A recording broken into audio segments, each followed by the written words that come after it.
Prezados alunos, o nosso último tópico da disciplina é uma introdução a bancos de dados. Vocês vão estudar esse tópico com mais profundidade nas disciplinas de bancos de dados 1 e 2. Nós vamos ver uma parte conceitual e depois um exemplo que vocês vão fazer na prática, utilizando o banco de dados MySQL.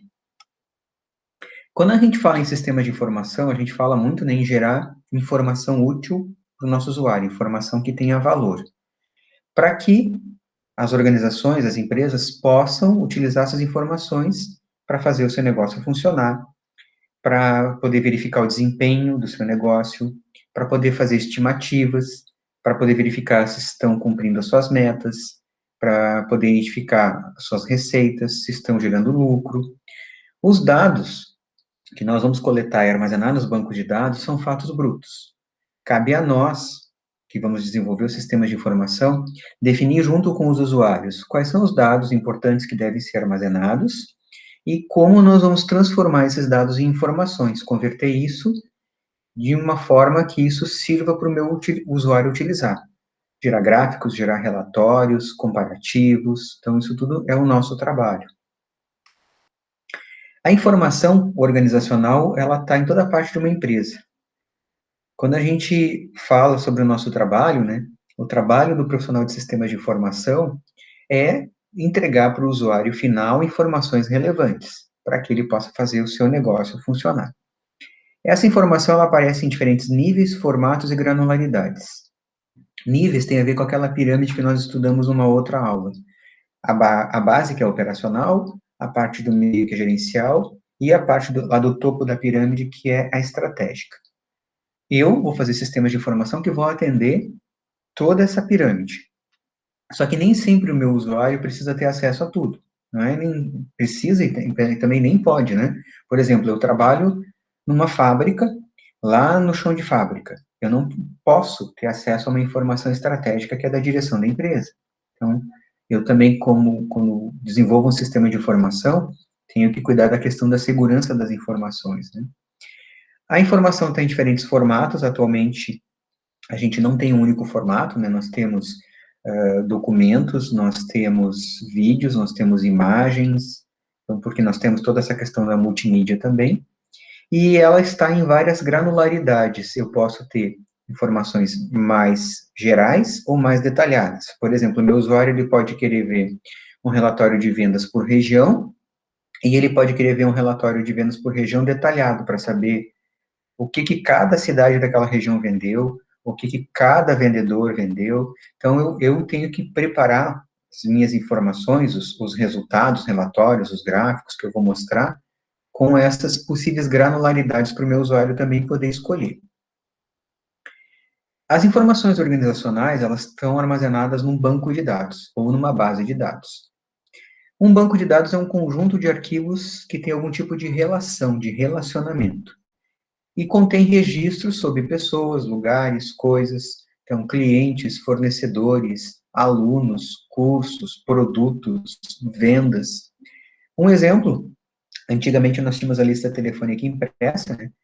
A lista telefônica é um conjunto de registros referentes a pessoas físicas e jurídicas que possuem telefone. Hoje em dia isso tudo é feito de forma digital. Outro exemplo, a lista de alunos do curso de Sistemas de Informação, a lista de cursos que a UFSM oferece. Isso tudo são tabelas, arquivos dentro de um banco de dados. Como é que as empresas armazenavam as informações antes de nós termos os bancos de dados digitais? Arquivos de metal e papel.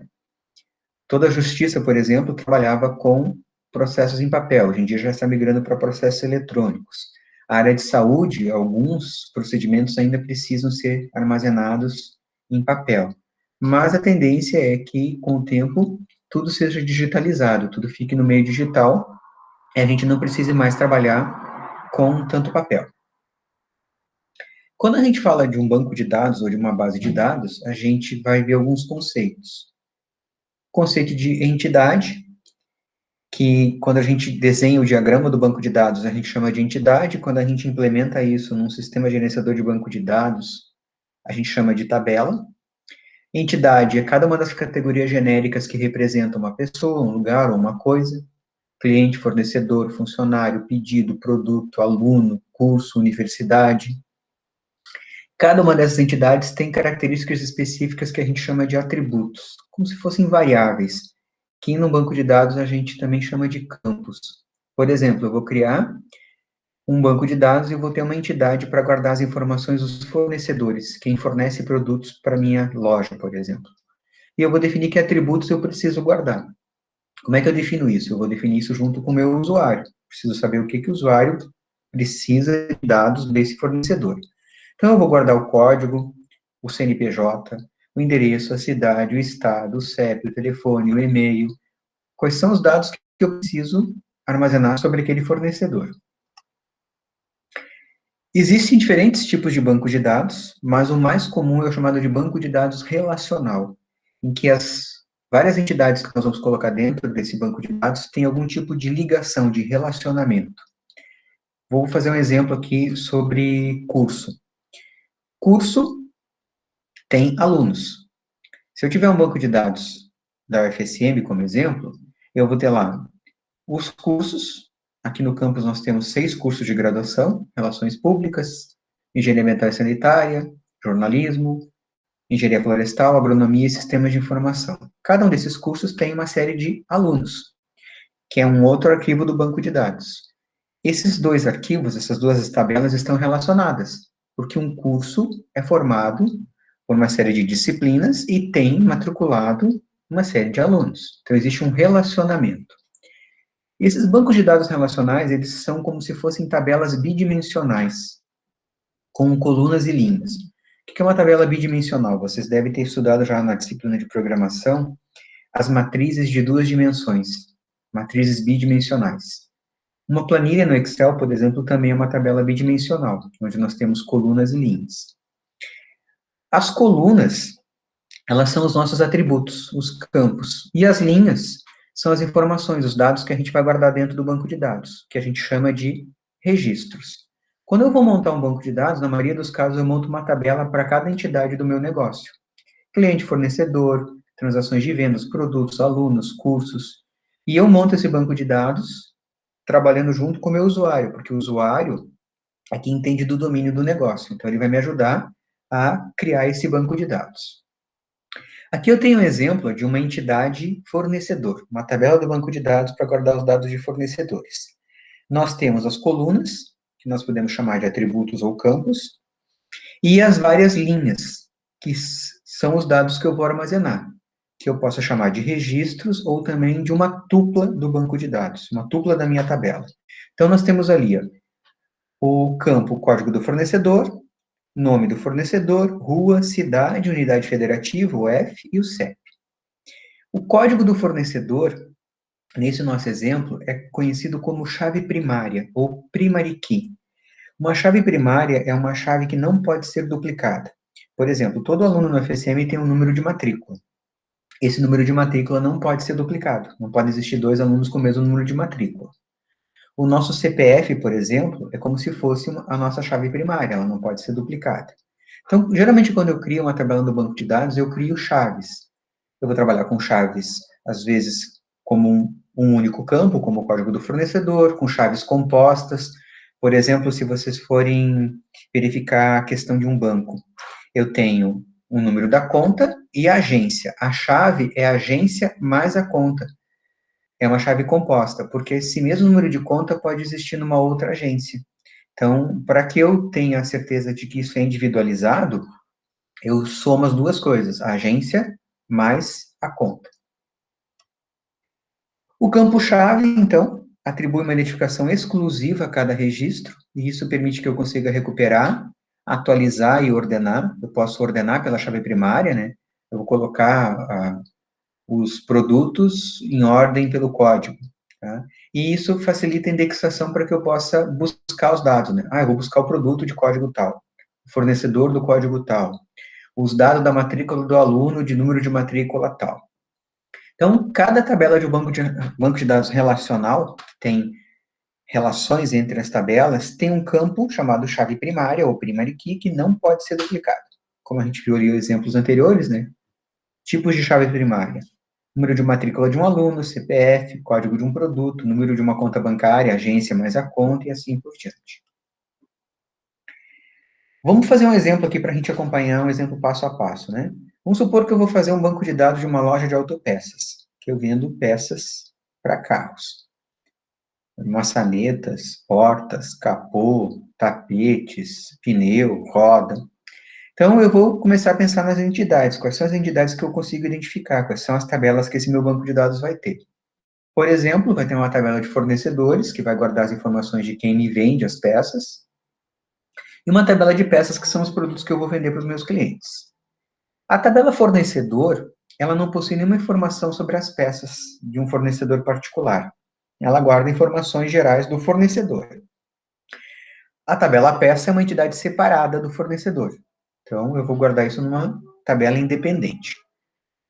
Essa construção do banco de dados a gente chama de modelagem do banco de dados, que é o papel de um analista de sistemas, engenheiro de software, de um profissional de sistemas de informação, que vai construir essa modelagem junto com os usuários que entendem do domínio do negócio. Então, aqui, ó, eu criei uma tabela que vai guardar as informações das peças que eu vendo. Vou criar um código da peça, que é uma chave primária para identificar a peça que eu estou vendendo. Cada peça tem uma descrição, que seria o nome da peça que eu vendo, o preço unitário, e eu preciso saber de que fornecedor eu compro essa peça. E aí eu estou usando aqui, nessa tabela, o código do fornecedor. Como o código do fornecedor é uma chave primária da tabela de fornecedor, aqui ela é conhecida como chave estrangeira, ou foreign key. Eu tenho, então, nessa tabela aqui, uma chave primária, a primary key, que é o código da peça, e tenho também uma chave estrangeira, que é a foreign key, que é o código do fornecedor. Por que eu não guardo as informações sobre peças na mesma tabela de fornecedores? Por que eu não coloco tudo junto? Uma das questões é para evitar redundância. Como um fornecedor pode fornecer várias peças, seria necessária muitas linhas da tabela para mostrar todas as peças fornecidas, e eu vou ficar repetindo, né, todos os dados do fornecedor para cada peça. O CNPJ, o código do fornecedor, a rua, a cidade, o telefone, o e-mail. Eu vou estar criando um banco de dados com uma série de dados repetidos, redundantes. Vou estar gastando tempo de processamento quando eu vou fazer consultas, vou estar gastando espaço no disco, seja no disco da minha máquina, seja na nuvem, e isso tudo para repetir a mesma coisa. Então, a ideia de quando eu crio um modelo do banco de dados é eliminar redundâncias, é fazer uma forma que eu consiga buscar os dados de forma mais rápida e que eu não precise guardar várias vezes a mesma informação. A tabela peça, além dos dados específicos sobre a peça, né, código, descrição, preço unitário, possui um campo com o código do fornecedor. E esse campo é que faz a ligação, a relação. É um relacionamento com a tabela fornecedor. Esse relacionamento permite que eu identifique o fornecedor de cada peça. Sabendo o código do fornecedor, eu consigo acessar outra tabela e buscar as informações completas do fornecedor. Qual é o nome, qual é a rua, qual é o e-mail, e assim por diante. Quando um campo, que é uma chave primária de uma tabela, que é o caso do código do fornecedor, é utilizado numa outra tabela, nós colocamos ele na tabela peça, ele é chamado de chave estrangeira, ou foreign key. É um campo de pesquisa para buscar os dados lá na outra tabela. E aí eu faço a chamada ligação, o relacionamento. Ao organizar os dados nas tabelas, é importante tomar cuidado para que todos os atributos de uma entidade específica se apliquem apenas a essa entidade. Então, por que eu não devo colocar o endereço do fornecedor na tabela peça? Porque o endereço do fornecedor é específico da entidade fornecedor, tem que ficar na tabela fornecedor. E também para evitar a questão da redundância. Quando eu vou modelar o banco de dados, antes de criar o banco de dados num sistema gerenciador de banco de dados, como MySQL, Oracle, SQL Server e outros, eu posso fazer um desenho, que é uma coisa que a gente usa muito em engenharia de software. A gente trabalha com modelos, com representações esquemáticas, antes de fazer a codificação propriamente dita. E o desenho, a representação esquemática mais conhecida para banco de dados relacionais é o diagrama ER, Entidade e Relacionamento. onde a gente vai colocar as tabelas que meu banco de dados tem e vai fazer as ligações entre essas tabelas, que são os relacionamentos. Esses relacionamentos podem ser um para muitos e muitos para muitos. Relacionamento um para um não é muito comum, mas eu posso criar. Por exemplo, eu tenho um sistema que registra os funcionários de uma empresa, todos os dados. Eu posso ter uma tabela com os dados mais comuns, nome, endereço, e-mail, telefone, e uma tabela só para guardar dados mais confidenciais, por exemplo, a questão de valores, de salário. Então, se eu quiser desenhar a representação esquemática no modelo entidade relacionamento de um relacionamento um para um, como é que eu faço?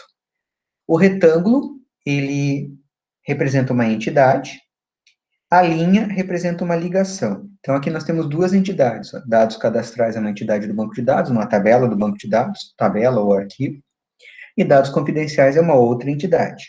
Essa linha indica que eu estou ligando uma com a outra, tem um relacionamento. E esses tracinhos aqui, ó, é uma notação para um relacionamento um para um. Dependendo do material que vocês forem ler, um livro diferente ou algum software, pode ser que essa notação seja um pouquinho diferente, tá? Pode ser que a representação de um para um não seja com dois tracinhos, mas vocês vão ver que é só uma modificação do símbolo, da notação. Eu estou dizendo aqui, ó, que cada registro na tabela dados cadastrais possui apenas um registro relacionado na tabela de dados confidenciais, ou seja, se eu tiver 10 funcionários cadastrados aqui nessa tabela, eu tenho 10 dados confidenciais. É exatamente o mesmo número. Relacionamento um para muitos é muito utilizado num banco de dados relacional. Por exemplo, relacionamento entre as entidades fornecedor e peça. Cada fornecedor pode fornecer mais de uma peça. Então, o fornecedor pode fornecer maçaneta, porta, capô, roda, pneu, tapete, mas cada peça tem um único fornecedor. Mesmo que eu tenha diferentes tapetes, o tapete Borcol, o tapete da empresa ABC, o fornecedor é único. Então, o tapete vai ter um código diferente porque o fornecedor não é o mesmo tapete que eu estou vendendo. Né? Como é que eu faço a representação de um para muitos? Então, aqui eu tenho um retângulo que representa a entidade, a tabela fornecedor, e outro que representa a tabela peça. A linha, que diz que essas duas tabelas estão relacionadas, e aqui eu tenho o símbolo 1, e esse outro símbolozinho aqui que parece um pé de galinha, que é o muitos. O que eu estou escrevendo aqui? Fornecedor fornece peças. E uma peça é fornecida por um fornecedor. Para cada registro na tabela fornecedor, podem existir muitos registros correlacionados na tabela peça, que é esse símbolo aqui do pé de galinha, que é o muitos. Ó. Um fornecedor fornece muitas peças, mas uma peça é fornecida apenas por um fornecedor. Então, do lado do fornecedor aparece o símbolo de um. Esse é o relacionamento um para muitos. Então, aqui nós temos o chamado diagrama ER, entidade e relacionamento. Essas caixas ou retângulos representam as entidades, ou tabelas do banco de dados. As linhas, os traços, são os relacionamentos. Esse símbolozinho com dois tracinhos verticais é o relacionamento um para um. E esse outro símbolozinho, que parece, aqui quando coloca na linha, né, parece um pezinho de galinha quando ele fica junto na linha, é o relacionamento um para muitos. Vamos acrescentar nesse nosso mesmo exemplo uma tabela referente a pedidos, quando a minha loja de autopeças vai fazer pedidos para os fornecedores. Um fornecedor atende muitos pedidos, porque eu posso fazer um pedido semanal, quinzenal, mensal, todos os dias da semana. Então, essa tabela que vai guardar os dados dos pedidos, ela vai ter um número do pedido, e a data que eu fiz o pedido. Então, por exemplo, aqui eu estou fazendo uma ideia de como é que seria um pedido.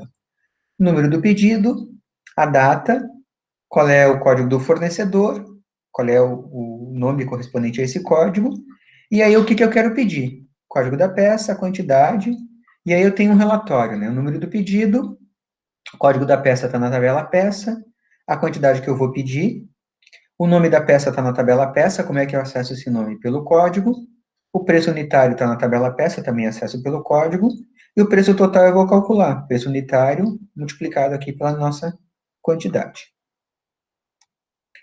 O que eu tenho nesse exemplo? Eu tenho o chamado relacionamento muitos para muitos. Um pedido pode englobar muitas peças de um mesmo fornecedor. E essa mesma peça pode ser pedida várias vezes. Por exemplo, eu posso pedir um jogo de tapetes a cada quinzena, todo mês. Então, sempre que existe um relacionamento muitos para muitos entre duas tabelas, e isso vocês vão identificar desenhando o banco de dados e conversando com o usuário que entende do negócio, sempre que existir esse relacionamento muitos para muitos, para eu poder combinar essas tabelas, para fazer esse relacionamento muitos para muitos, eu vou colocar uma tabela que vai fazer essa ligação. A gente pode chamar essa tabela de tabela auxiliar, tabela concatenada, relação de intersecção, dependendo do texto que vocês forem buscar, pode aparecer um nome diferente. Então, nós temos esse exemplo aqui, ó. O relacionamento muitos para muitos entre peça e pedido. Eu vou criar uma tabela concatenada, eu vou dar um nome para ela, que eu chamei ela de item, e aí eu vou ter o relacionamento um para muitos dos dois lados, ó. Peça e item é um relacionamento um para muitos, e pedido com item também, ó. Então, um pedido pode incluir vários itens, e a mesma peça pode estar dentro de vários pedidos, ou seja, o meu pedido, cada vez que eu faço um novo pedido, eu incluo muitas peças. E a mesma peça pode estar em muitos pedidos. Essa tabela item, o que ela vai guardar? Ela vai guardar, pelo menos, o código da peça, que vai vir aqui da tabela peça, que é a chave primária da tabela peça, e aqui vai ser uma chave estrangeira, e o número do pedido, que é a chave primária do pedido. E o que mais que eu vou guardar no item? Tudo que eu preciso para individualizar. Ah, eu preciso guardar o valor total? Será que preciso? Porque se eu tenho o valor unitário e sei a quantidade, não precisa. Ah, eu preciso guardar a quantidade de itens que eu estou pedindo. Esse é um campo que eu vou armazenar. Então, isso tudo eu vou também analisar de acordo com o problema que eu tenho para resolver. Como é que eu faço para, depois que eu criei o modelo de entidade de relacionamento, que é um esquema gráfico, para efetivamente criar o banco de dados, né? É como se eu tivesse feito um desenho, agora eu vou fazer ele existir no computador, né, digitalmente. Eu vou usar um sistema gerenciador de banco de dados, ou DBMS, Database Management Systems, DBMS, desculpa, que é um software que eu uso para criar, armazenar, organizar e acessar dados a partir de um banco de dados. Tem vários, desde o Microsoft Access, que alguns autores não consideram que seja um SGBD completo, até outros mais complexos. Oracle, SQL Server, MySQL, DB2, Paradox, DBase, Postgre, tem uma série de bancos de dados que existem no mercado. Por exemplo, se a gente falar em programação para web, quando a gente fala em programação para web, muito se fala em utilizar o banco de dados MySQL, que é um dos mais utilizados. Em inglês a gente lê como MySQL. A gente escreve MySQL, mas se lê MySQL. O sistema gerenciador de banco de dados, ele facilita, né, a vida do programador para que eu possa criar um banco de dados fisicamente e para que eu possa fazer diferentes visões lógicas. A visão física é como o banco de dados está efetivamente estruturado, como está armazenado lá no meu disco, seja o meu disco local ou o disco no servidor. A visão lógica é como que eu vou tirar os dados lá de dentro e vou utilizar em algum sistema de informação para mostrar isso para o meu usuário final.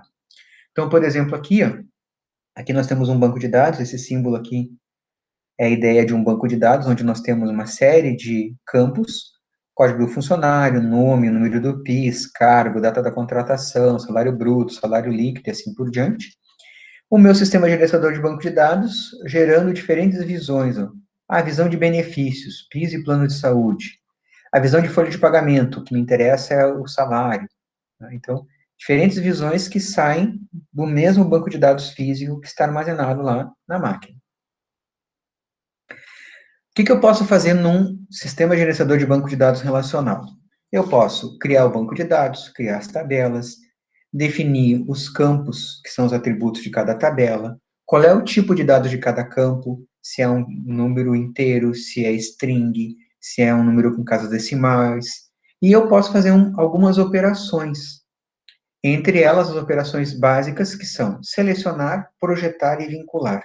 Selecionar se usa muito quando a gente vai fazer consultas. Por exemplo, eu quero saber quais são os alunos matriculados no curso de Sistemas de Informação. Isso é uma seleção. Eu quero consultar nesse banco de dados quais são os alunos matriculados no curso de Sistemas de Informação. Então, aqui eu tenho um exemplo. Uma tabela que nós já tínhamos ali, que era a tabela de peças. Vamos supor que eu vou selecionar as peças cujo código é 137 ou 150. 137 é trinco da porta, 150 é a vedação da porta. Vou vincular pelo código do fornecedor. Vou fazer uma ligação, né? Ah, o trinco da porta é vendido pelo fornecedor 8259, que é o CBM, e o 150 é vendido pelo fornecedor 8263, que é a empresa ABC Limitada. E aí eu vou projetar esse resultado. Eu busquei os códigos de peças que eu queria, faço uma ligação com a tabela de fornecedores e gero uma resposta para o usuário, que pode ser mostrada na tela, num relatório, onde eu trago uma projeção dessas colunas que eu selecionei. Código da peça, descrição, código do fornecedor e o nome do fornecedor. Essa tabela aqui projetada, ela não existe efetivamente. Né? Eu busquei os dados de outras tabelas que estavam ligadas pelo código do fornecedor e joguei aqui nesse resultado, que é a minha projeção. Quando a gente vai, então, usar um sistema gerenciador de banco de dados, a gente tem três recursos: definição de dados, dicionário de dados e uma linguagem para manipular os dados. Definição de dados é a construção das tabelas efetivamente. Criar a tabela cliente, create table cliente. Criar a tabela fornecedor, criar a tabela peça. Então, eu estou criando o banco de dados. E para cada tabela, eu vou definir quais são os atributos, os campos, e qual é o tipo de dados de cada campo. Se é um número inteiro, se é uma string, se é um número com casas decimais. O dicionário de dados é uma descrição para a gente auxiliar quem vai utilizar o nosso banco de dados. Então, eu coloco lá um campo código fornecedor. Aí eu posso escrever. O código fornecedor é referente ao código do fornecedor e é uma chave primária da tabela fornecedor. Então, eu faço uma descrição sobre aqueles dados que eu estou armazenando. E uma linguagem para manipular esses dados, para fazer consultas, para inserir novos dados, para excluir dados. Então, uma linguagem para eu poder acessar o banco de dados e efetivamente poder manipular esses dados para que o banco de dados seja dinâmico. O recurso de definição de dados, ele é para criar a estrutura do banco, para criar as tabelas e definir as características. Alguns sistemas gerenciadores de banco de dados têm interfaces gráficas para fazer isso. Nós vamos ver depois um exemplo prático na próxima videoaula, que nós vamos usar um SGBD, e vocês vão ver que eu posso fazer isso tudo usando a interface gráfica, mas eu também posso usar os comandos e escrever o comando para criar o meu banco de dados sem usar a interface. E eu posso documentar tudo que eu estou construindo para que o usuário depois, o programador que for utilizar o meu banco de dados, possa entender o que eu construí no dicionário de dados. Pode ser manual ou automatizada, depende da ferramenta, onde eu coloco alguns elementos, né, como se eu estivesse fazendo uma descrição, tentando ajudar o programador a entender o meu banco de dados. Aqui tem um exemplo do Access, né? Então, aqui eu estou criando uma tabela chamada livros, eu defini os atributos, para cada livro eu tenho título, autor, editor, edição e data de aquisição, qual é o tipo de dados de cada campo, título, autor e editor são do tipo texto, a edição é um número e a data de aquisição é do tipo data ou hora. E aqui essa descrição é o dicionário de dados, tá? Não é obrigatório, é opcional, né? Então eu estou tentando escrever. Claro que o nome aqui já é bem autoexplicativo, mas aqui eu estou tentando descrever o que eu coloquei em cada um desses campos. Aqui eu tenho um exemplo de um relatório, né? Uma consulta, onde eu mostro os livros, né? O título do livro, a edição, a data de aquisição e a editora. Então, como se eu tivesse feito uma consulta e estou trazendo ali um resultado, né? Que é um relatório. Pode ver que aqui do lado esquerdo eu tenho as tabelas do banco de dados, as consultas que eu criei, formulários para poder fazer a edição dos dados e relatórios. Isso aqui porque a ferramenta me permite criar isso aqui tudo sem ter que programar. Aqui a tela de formulário, onde eu posso navegar pelos registros aqui, pelas setas, e eu posso também incluir novos livros, né? Então, eu posso consultar, posso alterar, eu quero mudar o nome do autor porque eu digitei ele errado, eu quero trocar o nome da editora. Então, é onde eu faço a manipulação dos dados que estão armazenados no meu banco de dados. Claro que aqui eu estou usando um exemplo do Access, que tem essa interface gráfica que permite que eu faça isso tudo sem ter que fazer nenhuma linha de código. A linguagem de manipulação de dados, que permite eu acrescentar, alterar, apagar e recuperar dados do banco de dados, ela muitas vezes está por trás daquela interface. Ali no caso do Access, que tem aquela janela de formulário, quando eu coloco um dado, quando eu altero, quando eu faço um relatório, a linguagem de manipulação, ela está escondida. Eu, como usuário final, estou utilizando aquela interface do Access, mas não enxergo a linguagem de manipulação. A linguagem de manipulação mais usada é a linguagem de consulta estruturada chamada SQL, tá? Structured Query Language. E quase todos os bancos de dados relacionais utilizam essa linguagem como padrão. Então, eu posso acessar, dependente da linguagem de programação que eu estou utilizando, um banco de dados usando a linguagem de manipulação SQL.